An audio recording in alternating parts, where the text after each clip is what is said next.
right, here we go. Wack100, welcome back to Vlad TV. What's going on, Vlad, the Vlad community? What's going on, chat? Man, a lot is going on. This is why you're back so quick.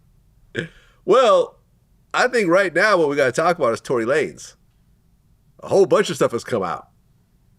A whole bunch of stuff. A whole lot of stuff, whole lot of drama. Over the last 4 or 5 days, I've been in the middle of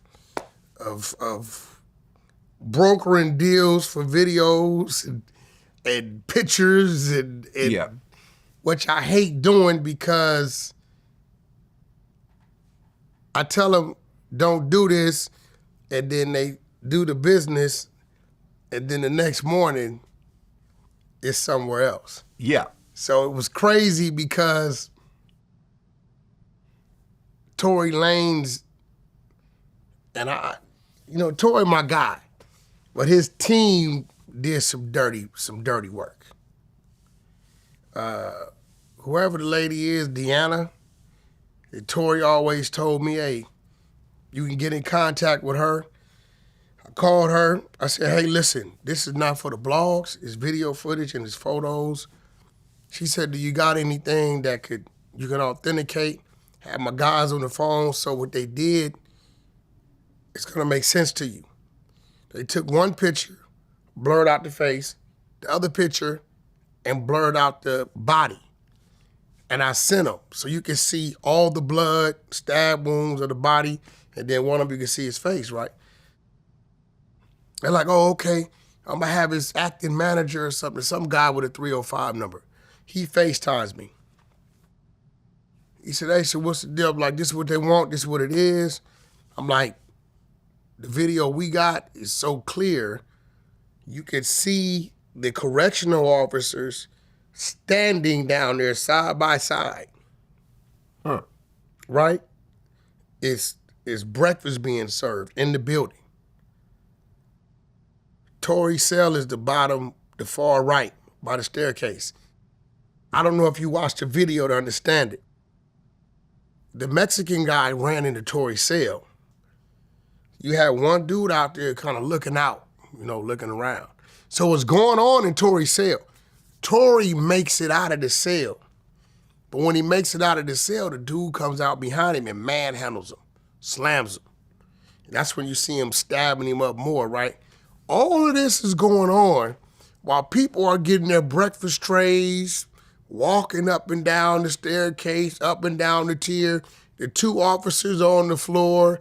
You got the guard in the gun tower. There's no down. There's no mace. There's no flash smoke canisters. There's no nothing. Tory somehow slips out of his hoodie and runs down the stairwell. Now he's at the bottom. It's still no pursuit. Right? So I'm telling them, I said, hey, listen, this is, because the institution, I know they're feeling some kind of way. They'll lose that footage. Because that's a crazy lawsuit. Yeah. You're in a level 4 prison. And child's being served. You got 3 guards, one of them in the gun tower. You got a dude on the top tier staircase being assaulted and attacked, screaming help. There's no audio in the video. Oh, it's audio. Oh, there's audio. Oh. He's screaming help. Well, I mean, let me just say this, and we can cut this out if you don't want this out.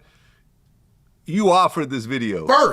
First. And what I said was... 3 people went to first. Who do you think the 3 were? Right. You came to me first, right? And I had to think about it for a second. I said, listen, obviously this is very important footage, but there's no way that I could monetize this. I can't put it on YouTube. My whole channel gets striked, Listen. With a community guidelines strike. I sent it to you, academics, Adam 22. Yeah. I copied and paste the same text. Hey, boom, boom, boom, this is what they want. Boom. Adam said, hell no. Act-ass didn't respond at the time, so this was funny. You said, are they in L.A.? Right. Because I'm thinking, like, what can I do with this? Right? So, the crazy part about it, when I get with Tory's team, the Deanna lady, and I send her those photos that's blurred out. She puts me with the other dude. They said, we're going to call you back. Within an hour, it pops up on academics. The video wasn't theirs because that one was blurred. Theirs is crystal clear. But this how I knew it was them, because it's the two photos. Now, what they don't know is the people intentionally blurred them. It ain't like nobody has these things but this one individual. Yeah. So I hit the individual. I said, hey, I called her. She don't answer. I called the other dude. He don't answer. So I wait. I call Act the next day. Act said, yeah, that was my other guy. Swoop, somebody from Tory team contacted him. Boom. Okay. Yeah, he does know Tory personally. Yeah, okay, cool. But it was somebody on this team that was dealing with somebody. So now I knew what it was because of the photos, right? So then I look up, and another day passes, and I called my guy, Speedy, and Speedy called in to Tory's pops. Tory's dad calls me. And I say, well, look, here's the situation. The people trusted me with it. That's your team. Can we make right by it? He said, well, we're going to make right. My son respects you. Boom, boom, boom, boom, boom. Well, by the time Tory, they was putting everything together, TMZ, I got a hold of the same people and obtained the photos clear as they were, and a clear version of the video. But nevertheless, hey, listen, Tory was fighting for his life. He was fighting for his life. Since then, they've sent him to CMC, where I kind of felt like they should have sent him in the first place.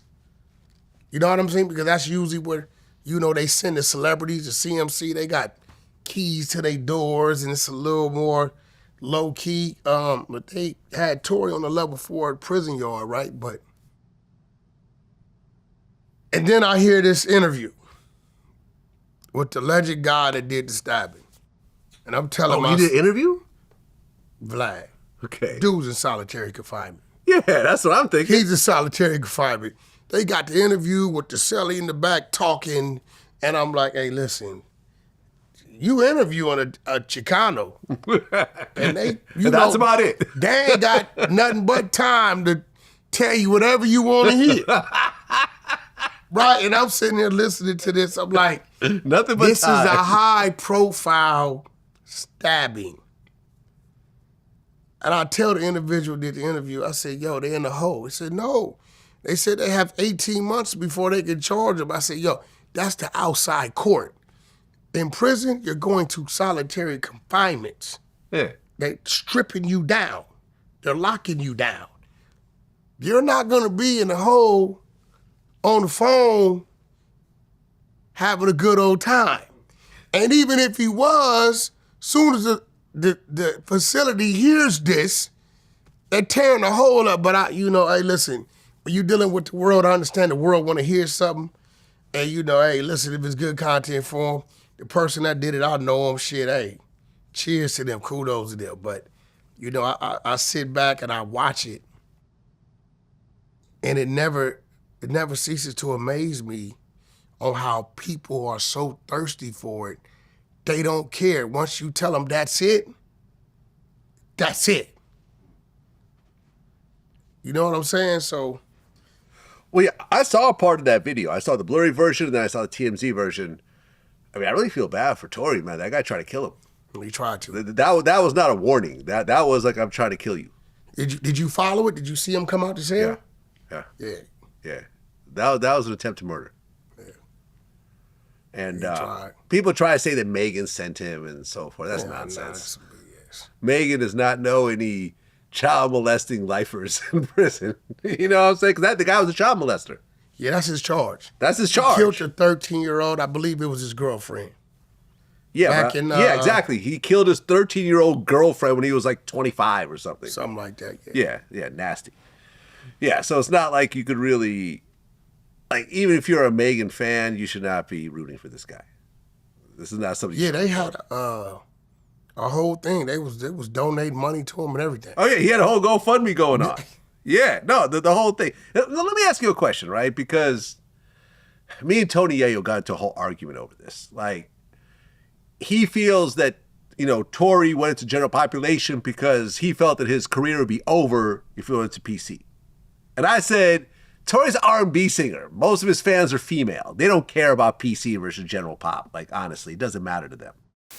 If Tory Lanez would have been in PC, y'all wouldn't fuck with his music.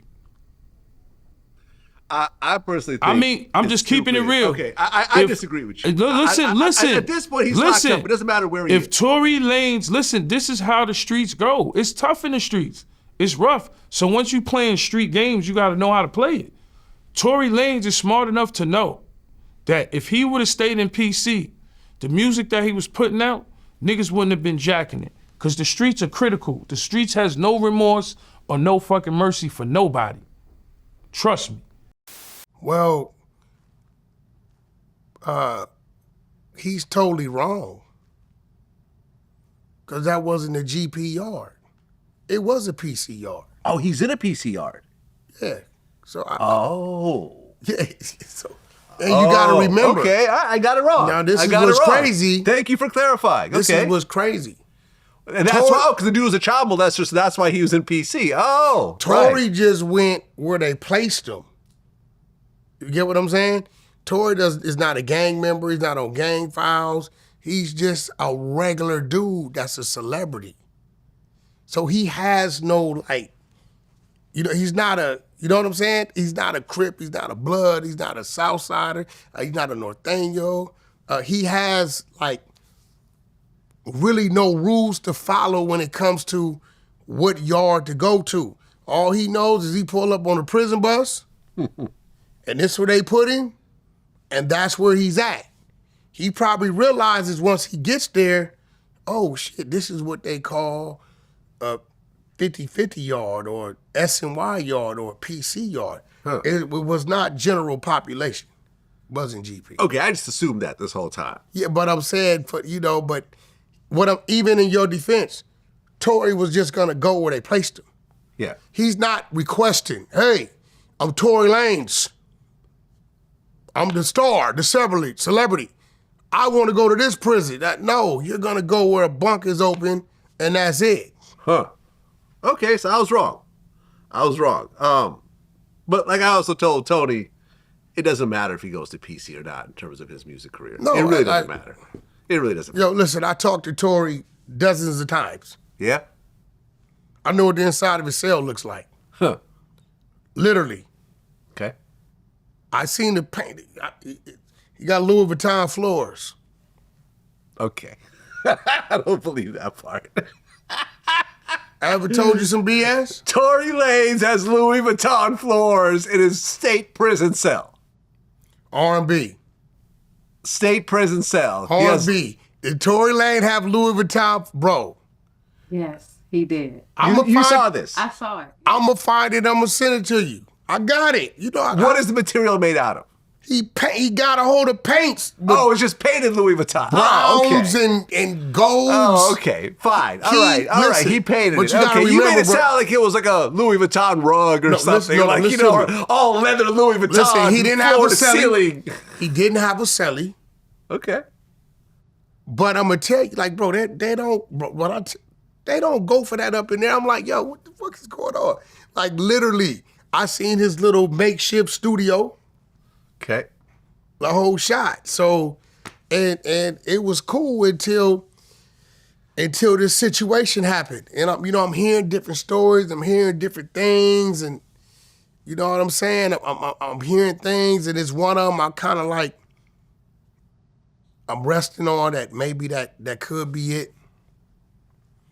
But and it's crazy because I thought social media was gonna grab the other situation and tie them together.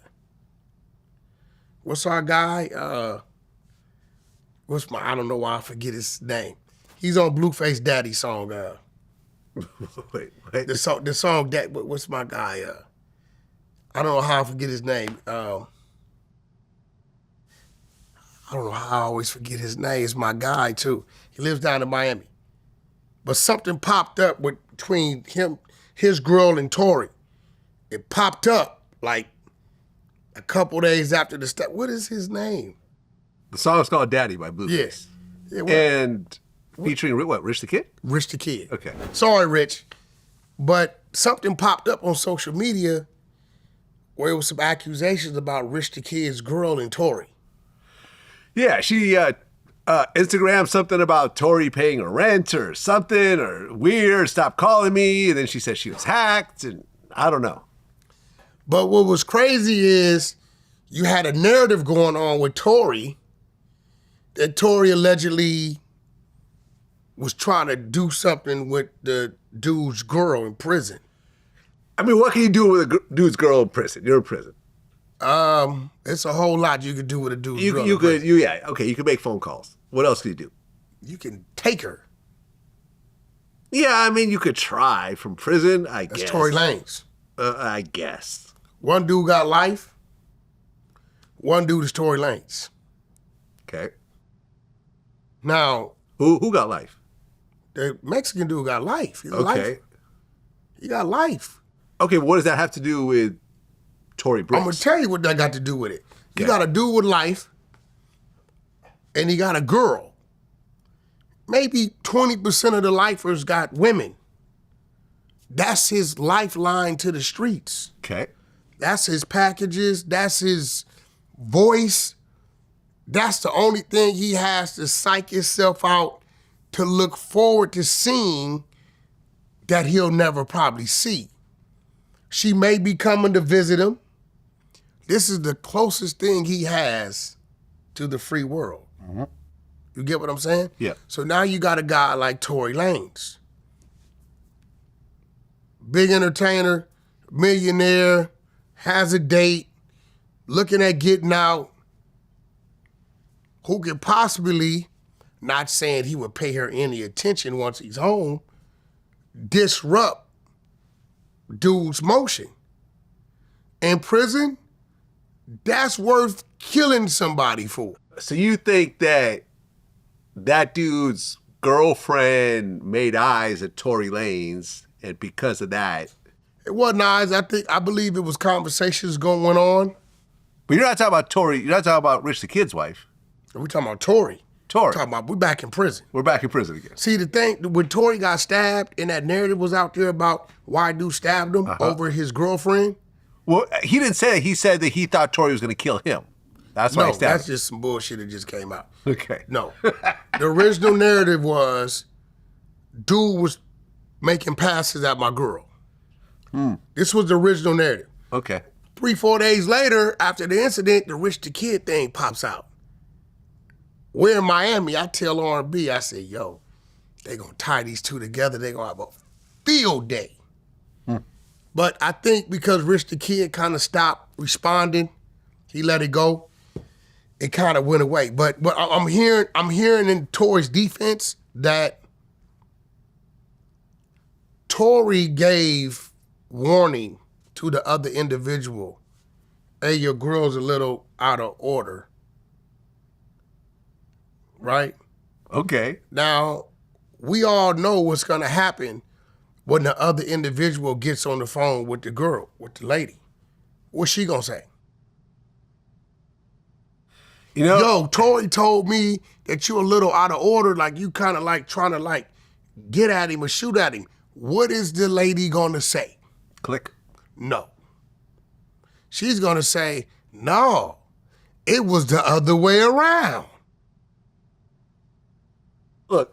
No, listen. Okay, I'm gonna follow this. Go ahead. She's gonna say that. Yeah. Yeah, you're right. She's gonna put it back on Tory. She's gonna put it back on Tory. And then what's gonna happen next? What is he gonna believe? He's gonna believe her. Right. Now, in his mind, my hyena knows that I know. Screw that Tory. Hey, brother, I'm just letting you know, your chick, on the phone, called while I had the phone or whatever, and I happened to answer, and she knew it was me. I guess maybe she knows we do whatever we do with the phone or whatever, and she was a little out of order, I'm letting you know. Right? Mm-hmm. But when he put the call into her, she put it back on Tory. At this point in time, dude's under pressure. I can't have my woman thinking I'm a punk. Let me go kill somebody. That'll prove it. When you've been up in jail 2-3 days, taking and popping and doing God knows what, your mind will play out your wicked thoughts. Your mind will definitely play it out. Yeah. Well, I mean, the injuries were so serious that he had to be flown out to like Lancaster. Meaning that the hospital that was in the prison wasn't equipped to actually deal with his injuries. They were that severe. In the Bakersfield or something. Yeah, exactly. Probably about 50 miles. About a 50, 60-mile run, yeah. Exactly. So I'm glad he's okay, man. People feel that I have some sort of... We don't know if he's okay, bro. Well, he's breathing. Think about it. He's still breathing. What was Tupac's mother's concern when he was on the machine? That he was going to be like that permanently? Because it was going to affect his voice. Right. From my understanding, both his lungs collapsed back to back. One collapse came back, other collapse came back. So now I'm wondering, will that affect his voice? Well, if it does, it does. But I can tell you this, I'm friends with the DOC, whose voice was seriously damaged during a car accident. And yeah, it would have been nice if he had his voice, but since that time, he had a child with Erykah Badu. He's been involved in a lot of great projects like The Chronic, 2001. I consider him a legend and a friend, and I think he's glad that he's alive, even without his voice. Oh yeah, no, the DOC. Shout out DOC. Yeah. DOC, we considered him a Cali boy, but he really a Texas boy. Right. You know what I'm saying? Right. Shout out DOC. Things happen, man. You lose your voice and life goes on. Life goes on. You figure it out. One of my songs that's in my playlist is The Formula. Yeah, with Dr. Dre. Yeah, that's one of my go-tos. Exactly. Yeah. Well, I guess some audio surfaced today that I guess there was a neighbor that saw the situation, and I guess he was saying that the girl shot the gun, meaning Kelsey shot the gun. So hey, now... Vlad, stop playing around, bro. Nah, go ahead on and do what you got to do. Because we did it right here. Right. I told everybody right here.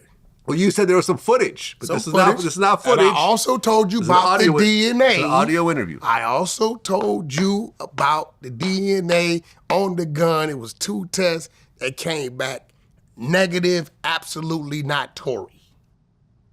I believe it was inconclusive. No, the first one was inconclusive. The one they submitted in trial. There was 2 more after the fact that they failed to give the defense attorney that says 100% not Tory. Yeah. Okay. Listen. Yeah. If he gets a retrial... I'm the vulture of the culture. If he gets a retrial... How does Wack know these things? Okay. If he gets a retrial and he gets, ultimately not guilty, I'll say I made a mistake, and clearly he wasn't the shooter. What?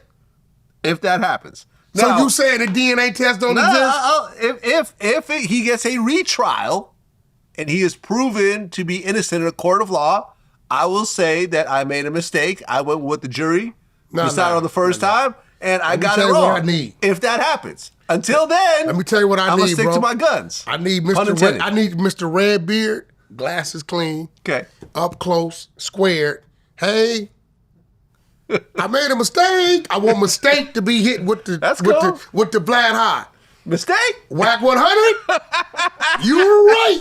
That's what I need. You know what I'm saying? I need one of them Tony the Tiger rights. Okay. You know what I'm saying? Well, see, here's what I think happened. I think that there was a fight over the gun. I think that Kelsey may have fired and he got the gun away from her. 3 times.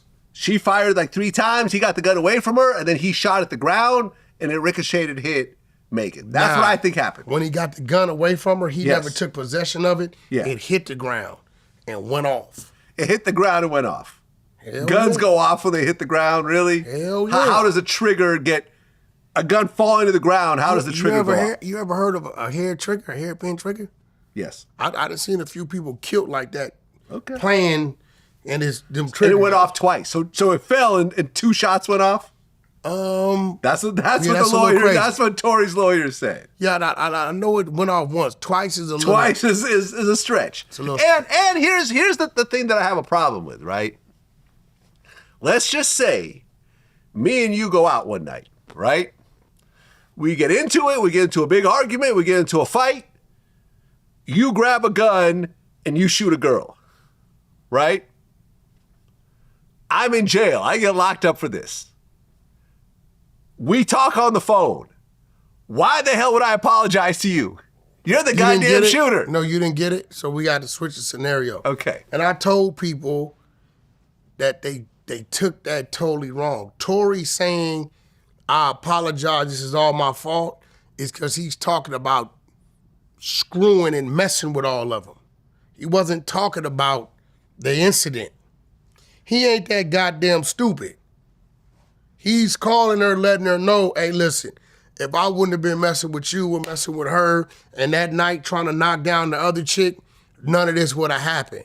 Which he's right, because that's what ultimately, remember, the tripping happened because of the Jenner chick. Didn't have nothing to do with. Yeah, he was trying to hit on Kylie Jenner. And then they left. He got her to leave. Yeah. And when they left, she thought about it. Fuck that. Go back. Look, I understand. Yeah. I understand that's the point that was made. Oh, no, he's talking about messing with 2 girls. He's talking about that. That's what he's Here's talking the about. thing.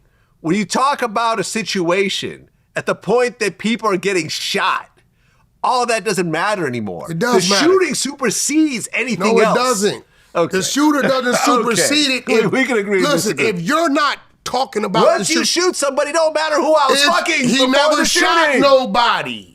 Once she shot somebody, She did. it don't matter who you were fucking leading up to the shooting. No, you're missing the you point. You shot someone, you crazy ass bitch. No. The fuck wrong with you? That'd be my conversation. What the hell's wrong with you? Yeah, but he wasn't. Why'd you shoot her? He wasn't gonna do that on the phone. Tory whole thing is he wasn't gonna snitch. Let's keep it real. Okay. Everybody know when you on that phone, they're listening, they're recording. Yep. Everybody knows that. That's the case. He could have just gave him a statement, been free. He could have took the stand and went free. Listen, man, I'll be goddamned if I go and take a 10-year deal, a 10-year verdict over a girl I just met who was a side chick, because Tory was fucking a bunch of other chicks during that time. This is a side chick who is not even like a dime piece. Like, she's like a good 5.5. You know what I'm saying? He's already fucking Megan, and he gonna take 10 years over her because she shot somebody? It doesn't make any goddamn sense. I don't think it had anything to do with her. I don't think this was not his baby mother. This was not his lifelong friend. It wasn't his sister, wasn't his cousin, wasn't his mom. In those cases, I can see why he would try to protect her. This is some chick he was fucking on the side. You know why you don't understand it? It wasn't his girlfriend even. You know why you don't understand it? Why don't I understand it? Because I'm white? You're not Tory Lanez. Okay. No, not because you're not white. I'm not Tory Lanez. We got some white dudes. I know some white dudes that would have stood in the pain too. Tory just did not want to. This is what he told me. I said, yo, bro, everybody want to know why didn't you tell? This is probably about 4 or 5 months ago. Okay. He said, what? I'm one of those guys where I thought it would work itself out, and I still think it's working itself out. But maybe, bro, the shit I was doing on the streets, some of the things I was doing, the life I was living, maybe this placing me here was saving me from something. And since I've been, this is what he said. Okay. Since I've been here, I realized that a lot of these dudes in here need help because like 7 people a month, he was paying and submitting appeals for him through the legal aid he's dealing with. He said, since I've been here, if somebody would have called and told me what was going on in here with these guys and some of these guys' cases, I would have heard it, but I wouldn't have seen it. So I felt like, he said, I know I'm going to get out before the 10 years. He said, I'm feeling like maybe there's something I had to go through. He said, but I tell you this, the very same guy that they saying is anti-female saved a woman's life, Meg, and kept a mother on the street with their child, Kelsey. He said, now I don't know what's gonna happen once my appeal happens because Now that they got new evidence, Kelsey didn't have 100% immunity. She only had immunity for what she was asked about on the stand. This security guard or driver, whatever he is, he brings new evidence. So by right, they could charge Kelsey. But can they, because they're claiming the gun wasn't testing for nobody else's DNA.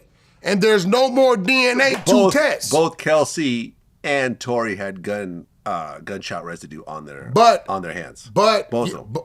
There was a struggle over the gun. I do believe that part.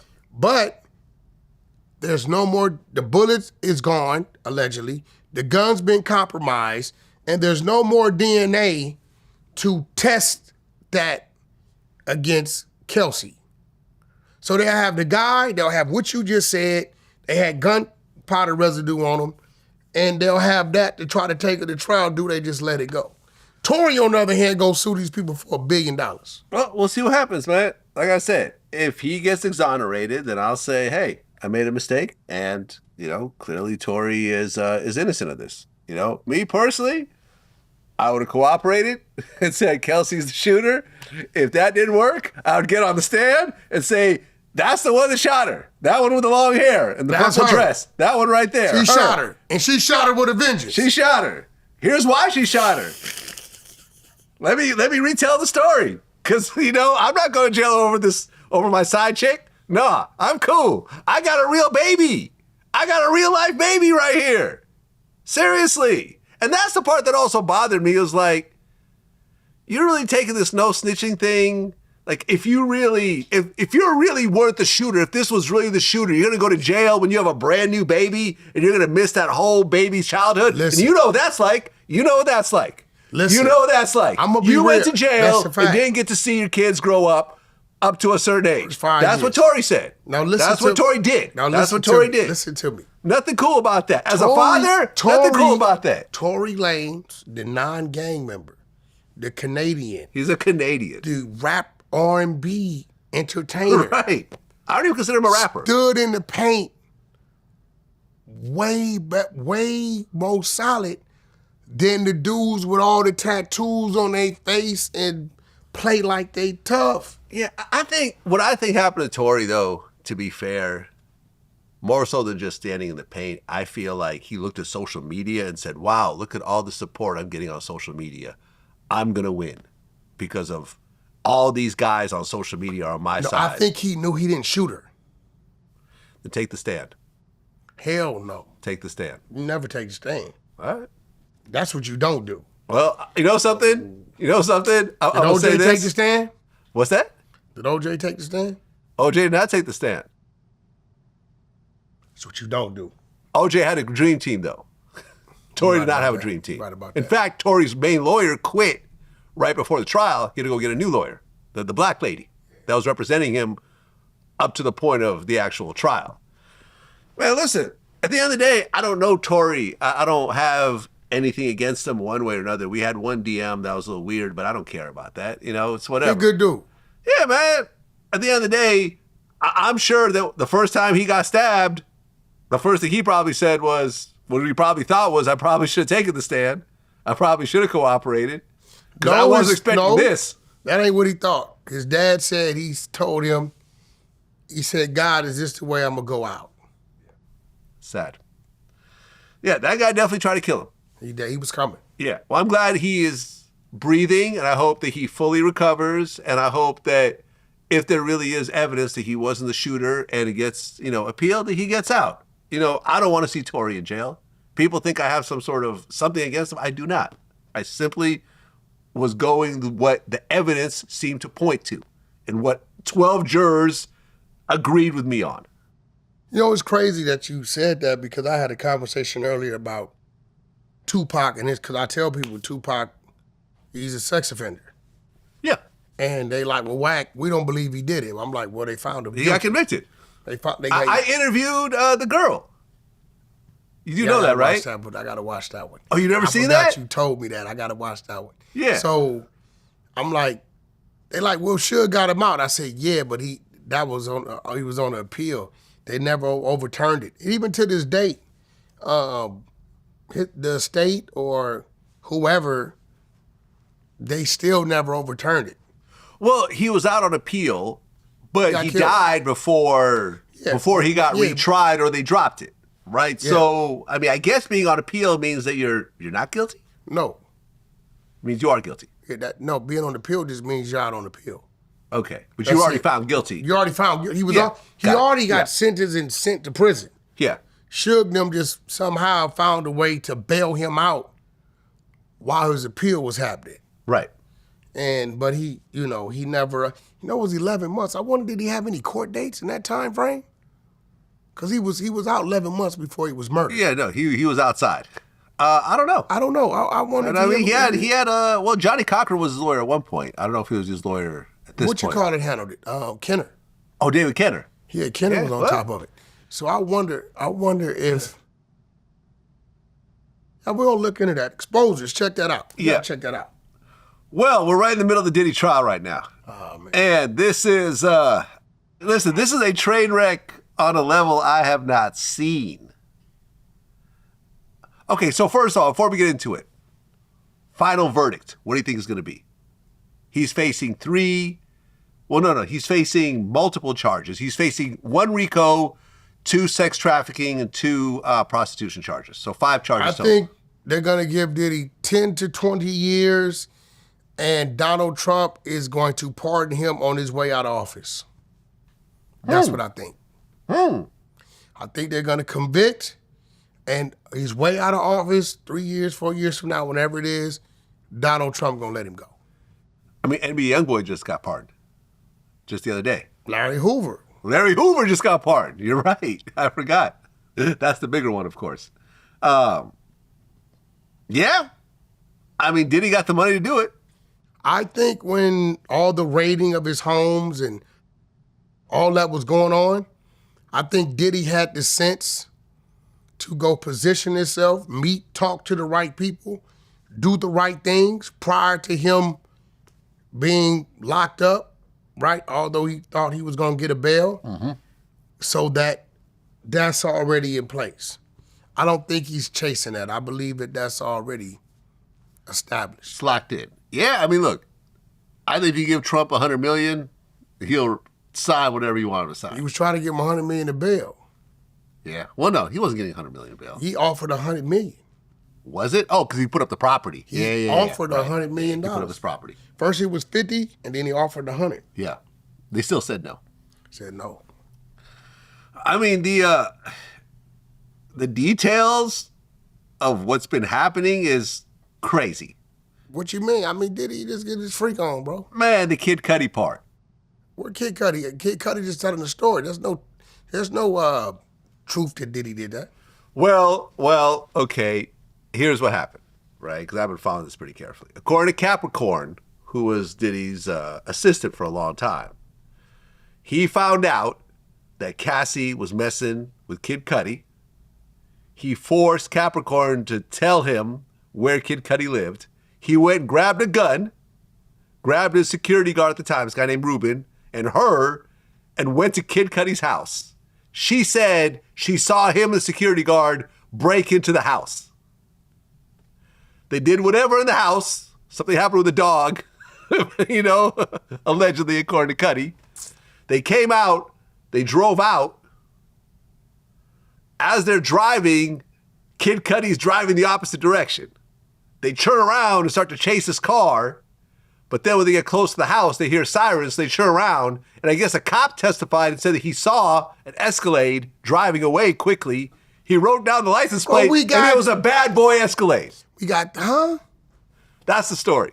We got thousands of Escalades. It was registered a bad boy. The license plate was registered a bad boy. It happened to be in front of Kid Cudi's house. So you telling me the cops chased them and just They didn't chase them. They just wrote down the license plate.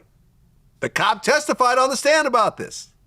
And it was a bad boy license plate. It was a bad boy license plate. And Capricorn said that they were there. She was there in the bad boy Escalade. Yeah. And this dude Ruben said the same thing. Diddy with a gun brandished the whole time. And he said Diddy had the gun. Yes. And Capricorn said all this. On the stand. What else Capricorn said? Somebody was at the freak off. Did she mention a few people?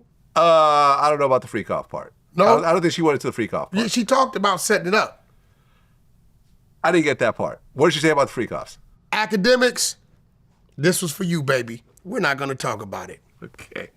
Make sure you give her a call. Make sure you call this shot. But yeah, she said a whole lot more. I wanted to see if you knew, but since you don't know, I don't know at all. I did focus on that part. I mean, so what does that have to do? Okay, he has a breaking and entering. Yes. No, Capricorn said nothing got set on fire, no cocktails, no nothing. No, I mean, because I guess sometime later, Kid Cudi's car was firebombed. But there is no proof that Diddy actually did it. How do you know Kid Cudi wasn't screwing somebody else's chick? Yeah. I mean, if he's screwing Diddy's chick, for sure he's screwing some other chicks who's probably not on Diddy's level. I mean, you know, Diddy grabbed a bad boy Escalade and bad boy security and his assistant and went over there and put the dog in the cage. That's what the bad boy did, the businessman did. Now, if he's screwing another dude chick, you know, who been a few places, I think the firebombing came, you know, Kid Cudi might have been, you know, because if he hitting her, he definitely hitting something else. Could be, man. Could be. And then, look, it was a 40-ounce bottle. You seen it? No. They showed it. They showed the lighter. I swear to God. You think I'm playing? They showed the lighter. It was a 40-ounce bottle because when they dropped it in the car, I guess it didn't blow. It kind of spilled over and just caught fire. Now, it was a designer handkerchief they used. Oh, really? Like Gucci handkerchief or something? It was like a designer. With a big lighter. Okay. Bro, I'm surprised you didn't see these things. You can pull them up. I'm not trolling. You thinking it was a 40-ounce bottle. It was 1, 2, 3. A designer handkerchief.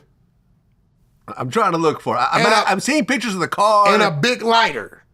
They're going to show the seat burnt a little bit. Yeah, I seen that. The top of the car, I guess it was cut open. It was dropped in there. Yeah, so now I was trying to defend you, Diddy. The 40-ounce bottle, him hitting somebody else chick, we was on the road. But the designer handkerchief, bro, niggas in the hood ain't doing that. Yeah, I mean, it's pretty crazy to do all this Diddy over a girl. Yo, Vlad. Over a girl. Yo, Vlad, you gotta be real. You done did some wild things over a woman. Come on. Yeah, that's true. Yeah. Come on, bro. No, that's true. We've yeah, all right. did some. Yeah. I've been involved in some wild situations over a woman. That's true. Yeah. Yeah, right. Yeah. I never, but it was more the other people being crazy and me having to defend myself. I've never actually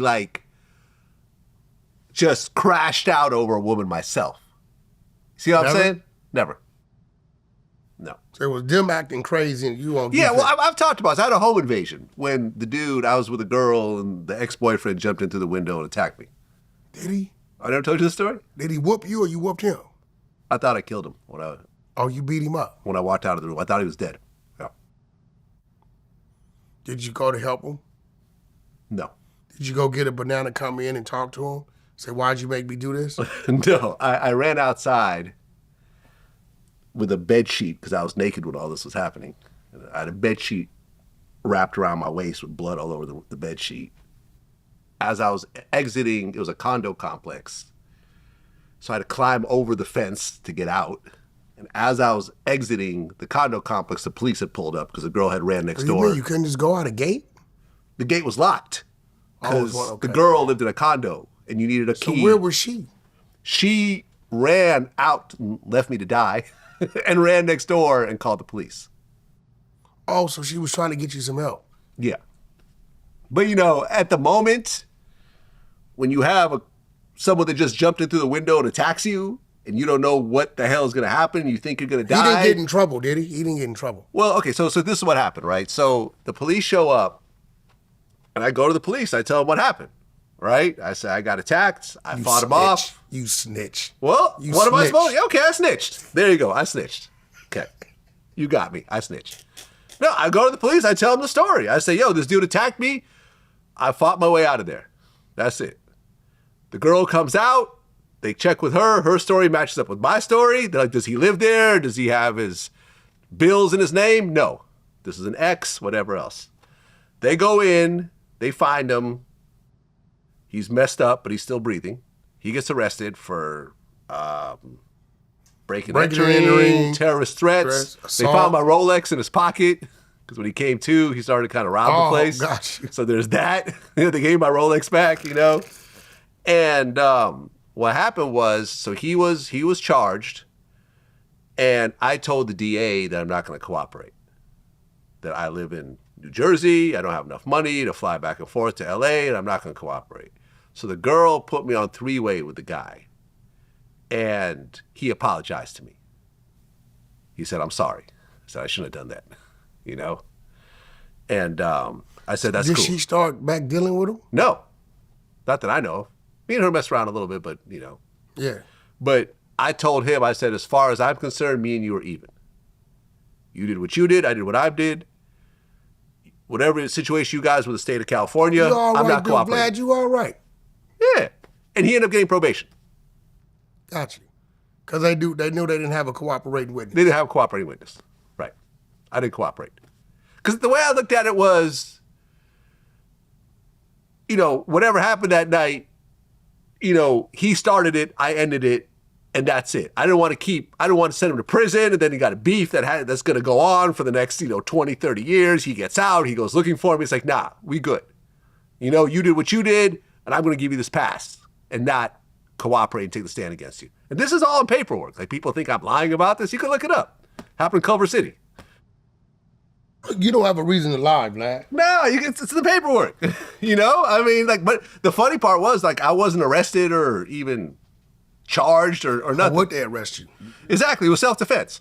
The cop was like, self-defense. Have a nice night. You didn't do nothing wrong. The lady saying that he's here would be. Yeah. I'm here. That's my ex. He should be here. He doesn't live here. Yeah.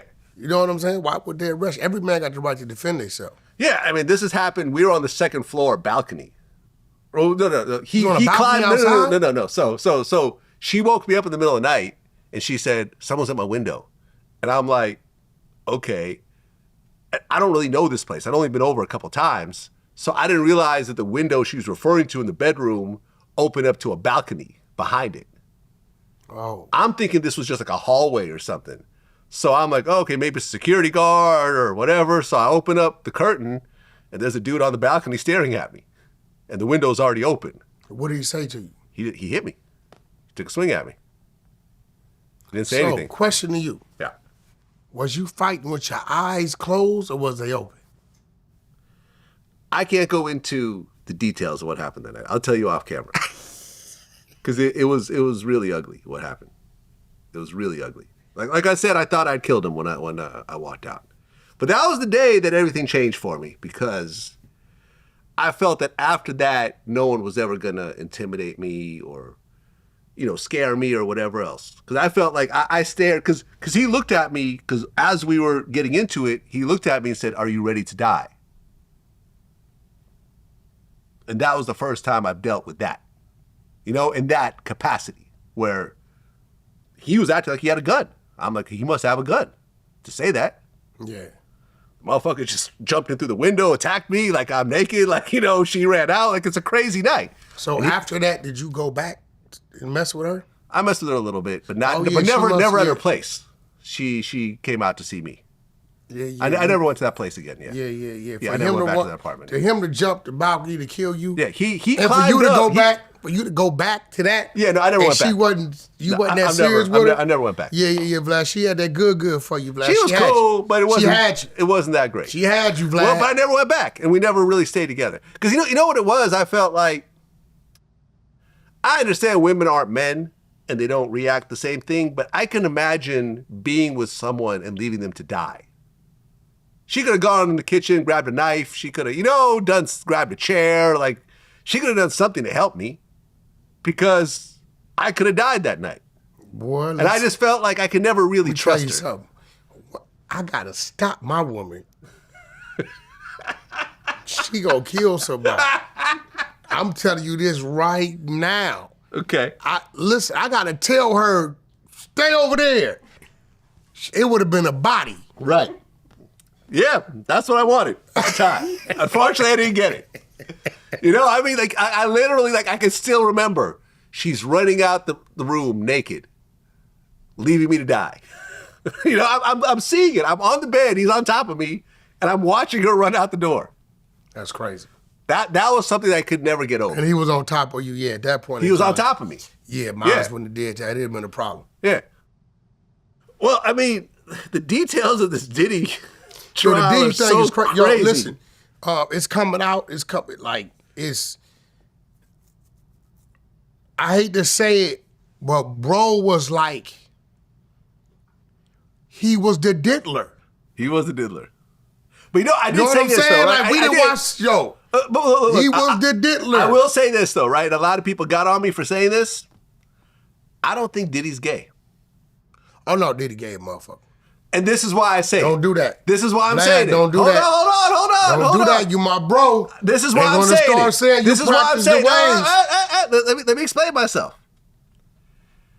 Throughout this trial, you hear a bunch of gay-ish type stuff.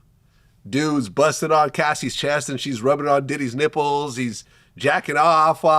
Dudes is hitting her or whatever else. But here's the thing. At this point, why wouldn't someone get on the stand and say, yeah, and then Diddy sucked a dick? Yeah, and then a dude fucked Diddy in the ass. Like, you know, you haven't heard that at all. It's always just gay-ish type stuff. Now listen, to me, if you want to say Diddy's gay, I'm not really going to argue with you because, you know, you're rubbing dudes' nuts on your nipples. Like, that's crazy. So you saying that that's not gay activity? I'm saying it is gay-ish activity, but he just hasn't crossed the gay line to me. What's gay-ish? So The stuff he's doing. So what if he grabbed a man's ass and groped a man? That'd be gay. I mean, but look at Adam. Adam went and did a threesome with his wife and another dude. So you believe threesomes are gay with involving another man? I don't invite. You know, this is a slippery slope. I don't this invite. is a slippery slope. This is a slippery slope. Because you know you just called Adam gay, right? No, it's. I didn't call him gay. I'm just saying that if you say that Diddy is gay, but Adam is not, and they're doing somewhat similar activities, No, is a little bit hypocritical. Wait. That's all. I'm not going to let you do the 22 what shit I'm like saying. that. That's out. Adam absolutely is not doing diddler activities. Adam will hit another chick with another dude. Now I don't agree with that. I don't believe in sword his fights. chick with another dude. Huh? He's hitting his chick with another dude. Yeah, another chick with another dude. And His chick. Yeah, but I don't believe Adam is telling the lady, rub his calm on my chest. Right. I do believe Adam be Peter gazing, because he says it. He's looking over there checking out shit. Okay. This what he said. And I don't agree, but I'm going to tell you what bro says he does. I don't agree. I don't think he's sitting in the corner. Well, he better not be Adam, goddammit.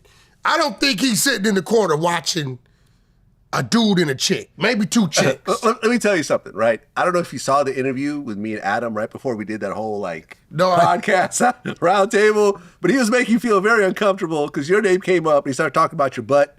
And I'm like, this is making me feel uncomfortable. He's like, oh no. And he's like, wax ass. And I'm like, I don't want to talk about this. Yo, I haven't said you're making me feel uncomfortable in this conversation. Yo, listen. No, do I believe... But he will have those types of conversations. But see, listen, Adam is a little different.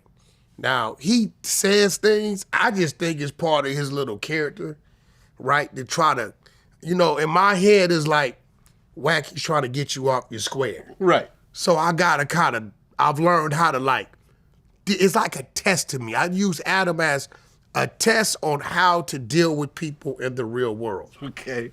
Because although he says You're using him as a standard, huh? Okay.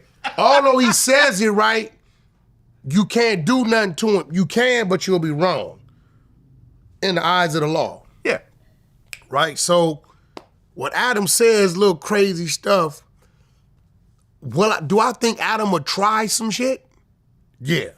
Listen, Adam himself on No Jumper said that when you look at the Mount Rushmore of hip-hop cuckolds, it's him, Kanye, and Diddy.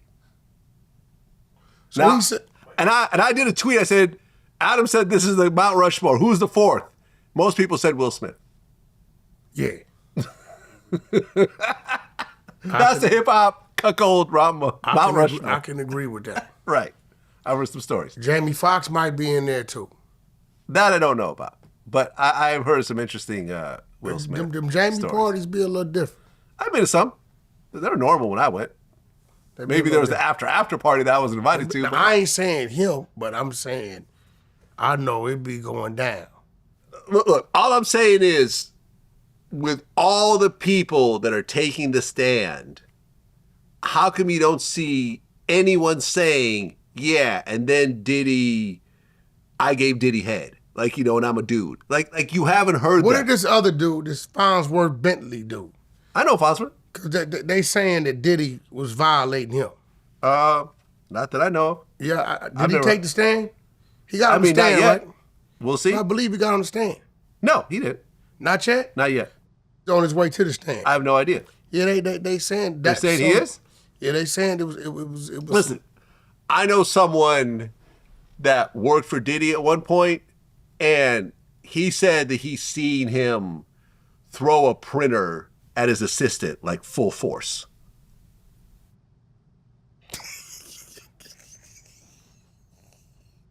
Like full force, like rah. He actually saw this. Yo, maybe he just has what you call that, ADD? What maybe he just what kind of dude throws a printer? Wait. Yeah. What did he say? Did he throw it and just look? I think there was some yelling and screaming and so forth. Now, I did hear a story of one of the singers. Q? The dude that, who? Q? From Day 26? No, not him. The dude that played in New Jack City. The light-skinned dude. Oh, wait. What? The light-skinned dude played in New Jack City. Okay. The assistant said she walked in and dude was performing oral sex on Diddy. I haven't heard that. That been came out. What you talking about? What's the name? The light-skinned, he's Wait, R&B singer. not Christopher Williams? Yeah, him. This is what they say. So I'm waiting to see if that comes out. Because that hit the media years ago. The assistant said that this is what she's seen, and Diddy was kind of like, that shows the power and dominance of a man. Okay. With all the stuff. These ain't the only people that did these freak-out parties. Suge did freak-out parties. Yeah, I mean, and I'd heard that Diddy was doing it with Kim before Cassie. Yeah, I don't know. Probably, That's what I heard. That could be so. Yeah. You know, we got pictures of Suge off, the shirts off with Tupac, the chick over here, they rubbing chests and shit. We got all them photos. Okay. You don't believe it? No, I believe you. I don't want to see those photos, but okay. Huh? I don't want to see them. I'm cool. You want me? I can see. No, I believe you. I don't want to see them. I don't want to see, what you say, Suge and Tupac were bumping chests? Is that what he said? I got the photos. They in there with the chick, and they like, Okay. that's too close to me. Yeah? Bro, listen, bro. You better not be rubbing up on me, bro. In no type of way, shirts off. You know, I mean, I some chicks in there, but this was a little different. Well, look, going on. I actually pulled it up, and my man Willie D, who's my actual friend, interviewed Christopher Williams, and the title is Christopher Williams Shut Down Rumors Being Spread by Him and Diddy by Jaguar Wright. If this came from Jaguar Wright, I don't believe none of this crap. Okay? Jaguar Wright is mentally disabled. So you saying Jaguar right is really Jaguar wrong? Jaguar wrong, exactly. Got you. And people like Jaguar will say 1,000 crazy things, and one of them will end up being true. And it was like, look, she knew it the whole time. Well, what about the other 999 things that made no sense? So that's where it came from. Yes. I know I heard it. From Jaguar But if he Wright. shut it down, then he's definitely not getting it. He's definitely not. Listen, like Cassie took the stand and said that she was rubbing dude's nut on his nipples. Like, why wouldn't she go and say, yeah, and then he got some head from the dude? Like, why not go to the next step if it actually happened? When you're on the stand, it's different than when you're on YouTube. Especially the federal court. So what's the degree of requesting to rub a dude's cum on your chest versus you physically touching the man yourself? Listen, if I had a gun in my head and they gave me a choice, listen, rub a dude's nut on your nipples or give a dude some head, I can tell you which one I'm choosing. I can tell you, I will take door number 1 because door number 2 I don't want to go to. What are you talking about? If that was the pistol to my head, you got to choose one. Hey, you know said, where what, that bro? nut at? You gotta just kill me, bro. You gotta just kill me. That's it.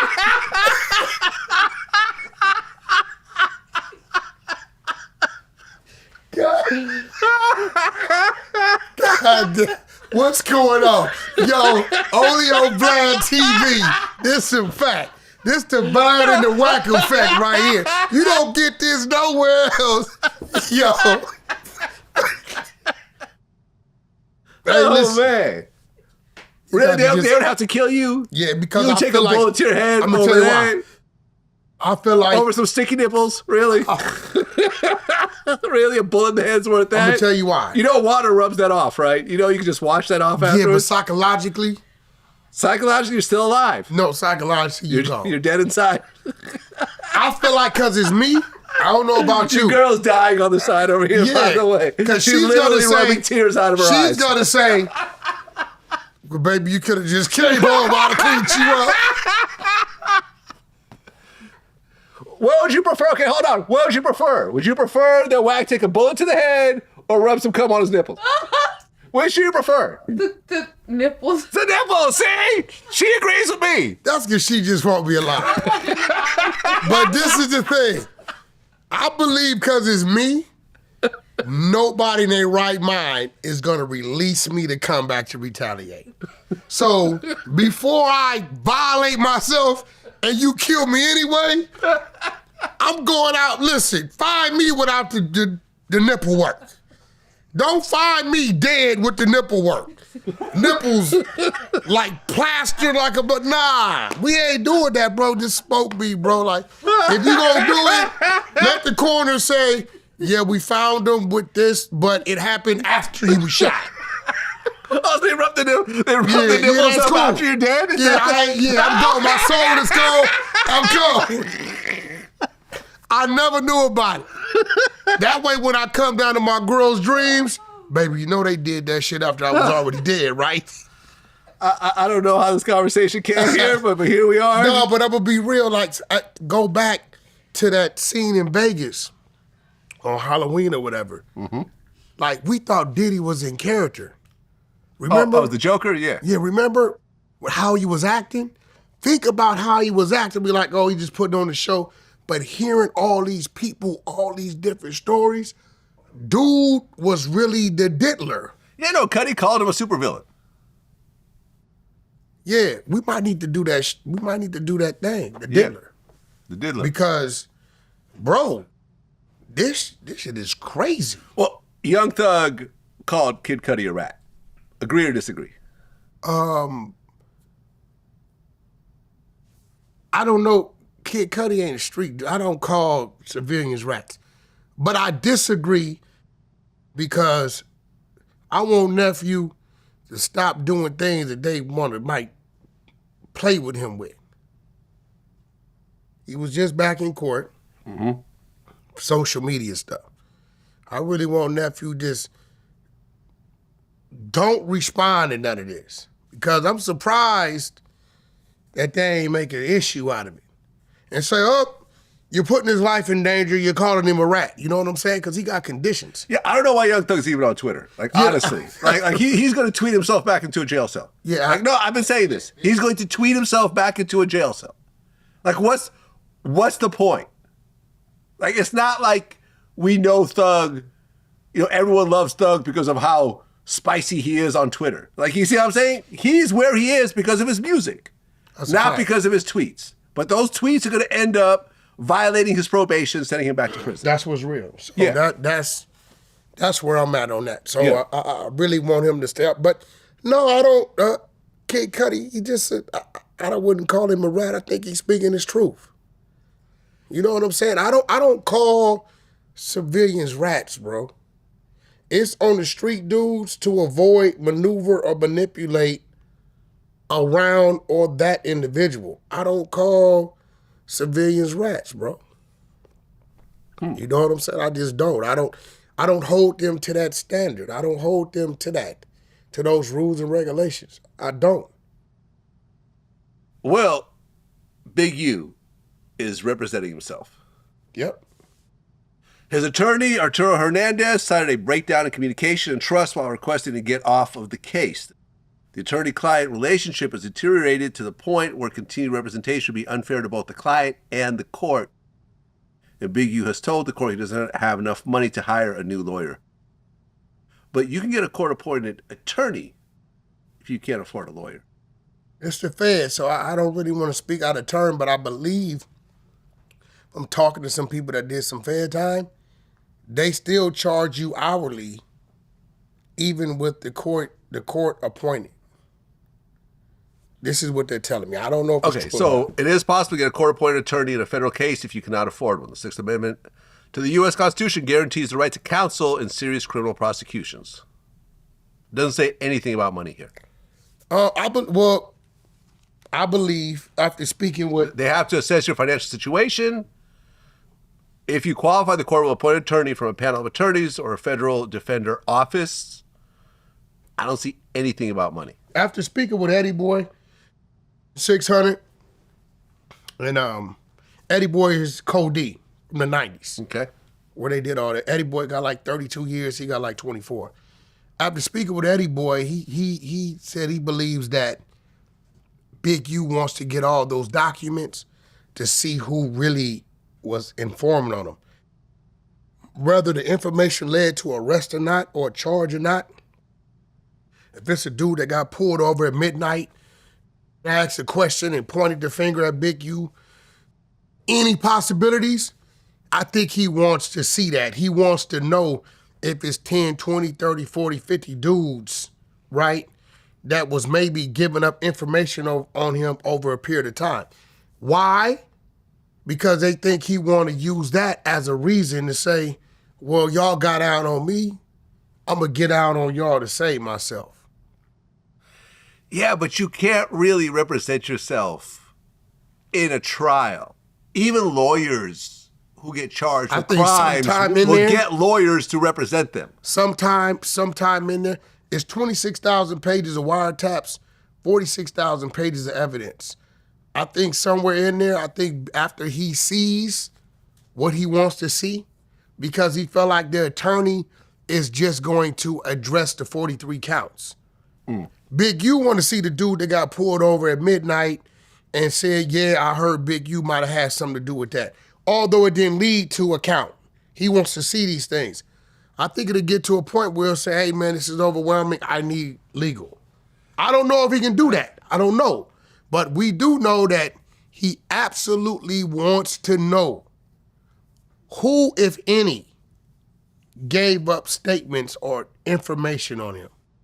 Do you think that he feels that the evidence is so overwhelming that it's not even worth the fight?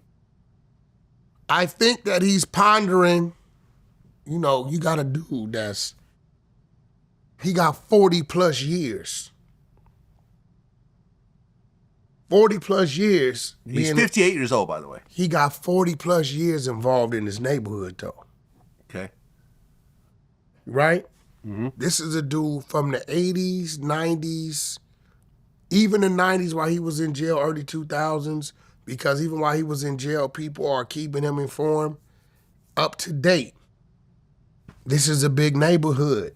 This is a dude that knows all the secrets. This is a dude that could take the cold case board of this section from 20% to 75, 80%, right? So at his age, he'll be 59 this year. Mm-hmm. What does he have to lose? If he sees the neighborhood I've been dedicated to for all these years then turned on me, I see a bunch of so-called G's and so-called riders giving up statements on me. I think mentally where he's at, I think he'll go in and try to negotiate and will and deal. A plea. based upon the things he knows, the cold cases he can close out. Wait, so you're saying Big U is going to cooperate his way out of this case? I believe if he sees what I think he's gonna see, I believe he's gonna make a decision that I was crossed, I was wronged, I was violated, I was loyal to them, they was disloyal to me. Why should I take these 600 years of this life sentence, whatever it may be they're trying to do? And I believe he's gonna start to remember the things he knows. He knows a lot about that section. Like, you can't take that from him. You talking about a dude with 40 plus years. It's a lot of cold cases. It's a lot of dudes over there probably nervous. It's a lot of dudes probably incarcerated for other things, nervous because he know he can't produce nothing but bodies. In order to get any type of amnesty in this type of situation, he would have to produce bodies. Yeah, and he potentially could. Yes. Yeah, he potentially could. You know what I'm saying? So I'm going to be real. Like, okay, Vlad, you're 58. You looking at life. Yeah. Do you get your paperwork, 40, 50 of your homies that you done did things for, that you've been riding with, was backdooring you. Mm-hmm. You know about 15 bodies as cold cases. And you go talk to the DA, whatever they call it, and you say, hey, I know him. If I could provide you 5 bodies, how would that help my situation? Guaranteed convictions, all the details. And they say, well, we'll bring you down to 30. Oh, yeah? Well, what about if I did 10? Well, we might bring you down to 20. Well, what about if I could get you 15 bodies? Well, we might possibly bring you down to 8 to 10 years. And where would you hold me? Well, we'll send you down to such and such, such and such. Now, we've seen this before with Sammy the Bull. Yeah. A high-ranking individual of an organization. Yeah, and John Gotti turned on him, so he gave up everybody. He gave up a bunch of bodies. Yeah, a bunch of mafia guys, a bunch of mafia bosses. He gave up all kind of stuff. Yeah. Right? Alpo did it to avoid life. I mean, he did some time. Big U's 58. So you tell a dude, yeah, we'll get you down to 8 to 10 and you'll be out about 6. Can you get out at 6 in the feds? You're doing I done 85%. seen people do a year. Yeah, no, that's true. Whatever the feds. I done seen people do 20 months, 33 months. I mean, it's the United States of America. Because they at this point in time, it's not about what the charts say. It's about what you negotiate. Mm-hmm. So at this point, I'm just being real, right? I'm just being real. Fuck all this, what he was and all this. He's already kind of has opened the door to dealing with law enforcement by the GRID program, right? And he sees this. Majority of my neighborhood didn't cooperate on me. I'm 58. I got a kid out there. I got a family. I got a wife. 58 and 6. I'm 64. They gonna send me down to some punk prison to where I'm gonna run the yard anyway because I'm probably gonna be king of the rats. Right? Let's just be real. Right? I get out at 64 and shit. My daddy originally from Mississippi. You get what I'm saying? Mm-hmm. I'm out.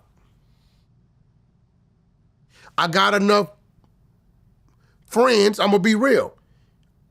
He might lose 2, 3 out of 10 friends. The rest gonna stand with him. The rest of the people he deal with is gonna continue to stand with him. They're not gonna care. I'm gonna tell you why. If he got out after 6 years and your phone rings, hello? What up, Vlad? Big U. Yeah, I'll pick it up. Hey, Big U, what's going on? Yeah. Hey, bro, I need to put a little money in my pocket, bro. I'm down to do an interview with you. Don't nobody know I'm out. I would do it. You wouldn't care. I wouldn't care. One bit. You get one. You're not going to say, oh, man, I heard you went bad. Click. Nope. Now, we already see where the world is at today. So 2030, 2031, 32, it's going to be even more. I'll predict in the next 3 to 7 years, gangbanging is going to be reduced to like 10%. People going to go to church, people going to stop gangbanging, and the rest is going to be like, they're going to tell on you anyway. You get what I'm saying? I believe it's going to be reduced all the way. So I listen, and this not me talking down on him, because none of us, I'm going to be real, none of us, we can all sit here and say what we would and wouldn't do in this situation. Right? Yeah. This ain't a thing where you 20 and you looking at 20 and you get out when you 38. Nah. This is saying you gonna die In prison. in a federal institution. Yeah. This ain't Larry Hoover, where you got caught at 24 and you done gave him 50-something and you in your 70s. You're 77 to 70. No, this ain't that. You 58. Yeah. You still got some living to do. You got another 20 years, maybe even 30. Yeah. But, That's a lot. But if you take 30, you're That's gonna it. do 26, 25. You get what I'm saying? It's over with. Yeah, you can't take 30. You got to try to get it down to 10. Yeah. So I mean, look, one of my regular guests was actually going to be here tomorrow, Terrence Gangster Williams. He cooperated on dozens of bodies, and that's how he got out. I know that. These were all his friends that were now dead at the time, but he cooperated. He on some bullshit. What do you mean? That's not all the truth. That was the truth. Listen, I have yet to see something other than that. Okay. You're saying that he cooperated on people who were still alive? They say, well, why he was in there. Say, We went into all that paperwork. The paperwork was bullshit. We actually plowed through the paperwork, and the paperwork was inconsistent with it being him. so you think He actually addressed it. are you saying every last one of them was dead? Not a one was alive. Yeah. I will say this in his defense. I haven't seen anybody alive say he told on me. Exactly. I will say that. There you go. So, I have never pulled his paperwork. People called me with some paperwork, and they called me with something, and people was trying to sell things and all that. I'm like, I just kind of left it alone, left it where it was at. Well, Snoop Dogg has a new album, and he disses Suge Knight on the album. It is what it is. He said, I can see why you're mad about everything you own. Now you're in PC, snitching on the phone. He been telling like a bro. He talking about David Kenner had something to do with Tupac's death. Snoop has something to do with Tupac's Snoop death. has something to do with Tupac's death. Nonsense. Reggie Wright has something to do with it. Nonsense. He was selling drugs. This dude is on the phone doing interviews, implementing everybody and everything. Yeah. Crazy. Except the things that we really want to hear about, which is the situations that he actually witnessed. Like the actual shooting that left Tupac dead, where he saw the car that pulled up. He saw who the shooters were. And what else did he do? You think he used Tupac as a shield? Definitely. Yeah? That's a fact. I mean, Keefe D never said that. Well, they pulled off. You can't see that. Like, Keefe D can talk all he want. Let me explain something to you. When something is ringing, you pulling off. You know what I'm saying? So you can't see what's going on inside. Because remember, they say Tupac tried to get to the back by the way of the middle opening. He just could never get to the back. I don't know why a dude his statue could never get to the back. You know what I'm It saying? was a crazy situation. I mean, Yeah, you know, he a didn't drive-by off. shooting, and it was like literally dozens of bullets. He didn't pissed off friend on Reggie off. He better leave Reggie alone because Reggie got a Gatling gun over there. He better leave that. Reggie been letting stuff go every day. He just let go the content where this dude is talking about his fiance Toy. He talking about the lawyer lady that's been helping him, and talk about when he thought he was finna get out. He like, yeah, Red, they runners. I ain't gonna need no runners no more. They can go. I'm tired of this 5150 shit. Like Reggie released the cause, but he lied on Reggie. He said Reggie was forcing Capricorn to do sexual acts with him. Reggie was there, had something to do with Biggie's murder. Yeah. Reggie was there with him and Gene Deal. Gene Deal gonna tell you ain't no deal. I think Gene didn't even meet Reggie or even know about Reggie till 2015 sometime. Yeah. Right? He went on the Kumo. What's that dude name show? Yeah, Cuomo. Andrew Cuomo, yeah. He went on his show and I'm listening to it. I said, you trying too hard. You saying too much to me. Yo, everybody know Reggie wasn't around doing no goddamn Biggie shooting. Yeah. Everybody know, like what are you talking about? He forced Capricorn to do sexual favors because she busted his window. Like, bro, what are you talking about? He even released the Dave Mays content. Called Dave Mays all kind of stuff. Talked about Dave Mays' wife, and I told Dave Mays, when I talked to him a year and a half, 2 years ago, how it was gonna play out. I told him. Went bad on him. So, it's a whole lot going on. Big, you got 12 months to prepare for trial, which I don't think is gonna happen in May. I don't think he's gonna really end up representing himself. No, I don't think so either. At least I hope not, because nothing good is gonna come of that. There's no, I mean, you just don't know the rules in a courtroom. Yeah.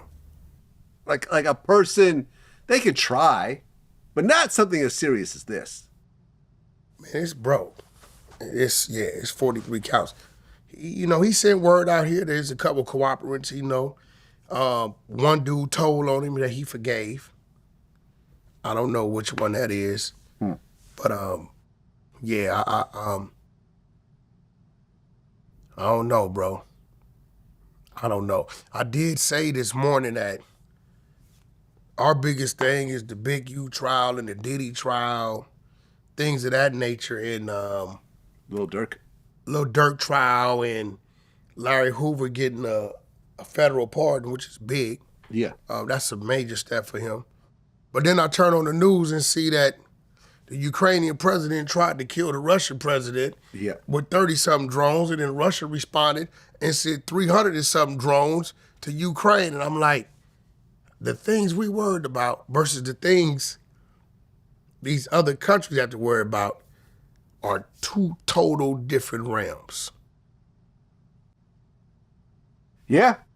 Yeah. It's way more serious over there. Yeah. Yeah. We're talking about thousands of people dying over there. What do you think about Larry Hoover? He has... Is he officially pardoned? Because they're saying that he was pardoned on one thing, but there's another thing that he's not pardoned on. So is he actually getting out or no? He had 200 years Yeah. in the state already. While he was in the state, they accused him of racketeering, distribution, probably like some RICO stuff, what gave him life in the feds. Okay, so there's still the state case, though. State's still there. So he's pardoned on the Fed side, but he still has 200 years on the state? Yes.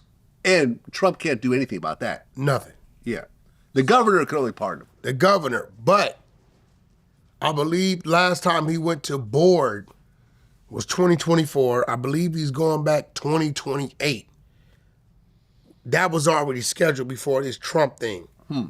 But he has like 53 years in on the 200. He's in his 70s. They say he's getting old. He denounced being a GD. Yeah. I mean, I think at this time, I'm gonna be real. And, I don't know really if there's any victims or family members over there. But at this time, what more you want him to do? He's been in solitary confinement 20, 30 years. Yeah, I almost feel like, if you reach a certain age in prison, if you're like 80 and over and you've done at least, let's say, 20 years, what's the point of keeping you in there? That's a fact. You get out at 80 years old after doing 2 decades, what are you going to do? Go on a mass killing spree? Like, you're going to try to enjoy the last few years of your life. You're not going to try to go back. The crazy part about it, because I said this on Clubhouse, I got a text this morning that somebody took it wrong, from which I didn't get it. Because they were like, yeah, they got to let him go based on, I said, well, he's not a Nelson Mandela. Nelson Mandela went for fighting for the people. Yeah. And while he was there, the laws he was fighting for came to be, right? So when it come time to let him go, it's a different look. You can't compare Larry Hoover to Nelson Mandela. Yeah, so Larry Hoover was a gangster. This is what Nelson I'm saying. Nelson Mandela was a freedom fighter. Yeah, they're looking at this It and is that. what it is. But I will say, do I think he's deserving of parole? Yes. Yeah, I do too. Do I think he's done enough time, 50 plus years? Yes. I agree. Do I think he's a threat to society? No. Personally, do I think right now the administration that's in is anti-Trump? So it's kind of like if they sign off and let him go, it'll make Trump look like a hero. What's crazy about it, that shouldn't factor in, but it is. It does. It does. Yeah. I'm thinking, are they gonna do it right now? I think they're gonna let him bask in his victory. On the Fed side, he gets to leave ADX, right? Oh, Colorado. so he gets transferred back to the state? State. Oh. He's been in Colorado where he's no contact, reading his letters on the screen, so on and so forth. So, not to say it's good conditions, but it'd be better conditions. And I'm thinking worst case, the next time he goes to board in 3 years, man, the boy, he be kicking 80 in the ass. I believe they'll let him go. I hope they let him go. I hope they let him go now. But just understand the politics that Trump did what he did. The people in Illinois, that's a Democratic thing. They're anti-Trump. If they make that move, it'll make Trump look a certain kind of way. I think that the politics around that hinder them from doing that. Would I like to see him do it? I would like to see him do it. I mean, you know what? The love for his son, the love his son has for him. And I met him in Miami, but when I heard him say, I want to kiss my dad, and he got to be close to 40, I said, yeah, man, they need to let that, they need to let that happen. You know what I'm saying? Because it ain't like his sons is gangsters. No. You know what I'm saying? At all. I believe they should start a petition for him, as they did for Tory. I believe that anybody out there whose family, children, or whatever were influenced by Larry Hoover not to gangbang, to leave the streets, I believe those letters should be written and sent in. People should create a website or create a place where people could do these things to sit in, because when they sit down and they look at, he was convicted for 200 years, why? For these things.